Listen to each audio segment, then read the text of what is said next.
ఒక స్త్రీ బొందితో స్వర్గానికి వెళ్తూ ఉంటే అది చూసి తట్టుకోలేని 5గురు స్త్రీలు ఆమె కాలు పట్టుకొని వేలాడుతూ కిందకి లాగడానికి ప్రయత్నించారు. కానీ తర్వాత ఏం జరిగిందో తెలుసా?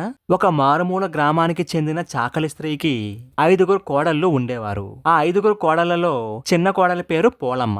చిన్నప్పటి నుంచి కూడా పోలమ్మకు దైవభక్తి చాలా ఎక్కువ. పువ్వులు కోయడం, పూజలు చేయడంతోనే ఆవిడ కాలం గడిచిపోయేది. పెళ్లి జరిగే వరకు ఆమె దైవంతో ఏర్పాటు చేసుకున్న అనుబంధానికి ఎటువంటి ఆటంకమూ కలగలేదు.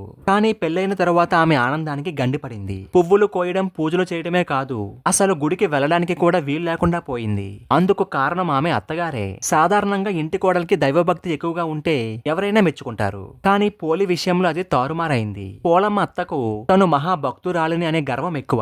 కొంతమంది అమ్మలక్కలు కూడా ఆమె వెనక చేరి భజన చేయడంతో ఆమెలో మరింత అహంకారం పెరిగిపోయింది. పోలమ్మ భక్తి కారణంగా తన పేరు కాస్త పోతుందేమోనని భావించి పోలమ్మని మాత్రం ఇంటి పొట్టునే ఉంచి తను మాత్రం మిగతా కోడల్ని తీసుకుని గుడికి వెళ్లి వచ్చేది.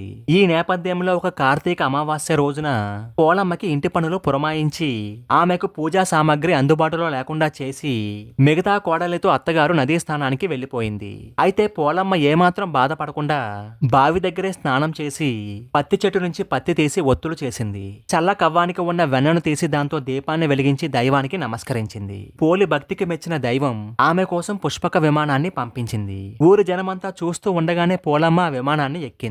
విమానం కొంచెం పైకి లేవగానే తను కాకుండా తన కోడలు స్వర్గానికి వెళ్ళడానికి వీల్లేదు అంటూ పోలమ్మని కిందకి లాగడానికి ఆమె కాళ్ళు పట్టుకుని వేలాడింది. అది చూసిన మిగతా కోడళ్ళు ఒకరి తర్వాత ఒకరిగా ఒకరి కాళ్ళు ఇంకొకరు పట్టుకుని విమానం నుండి కిందకి వేలాడుతూ ఉన్నారు.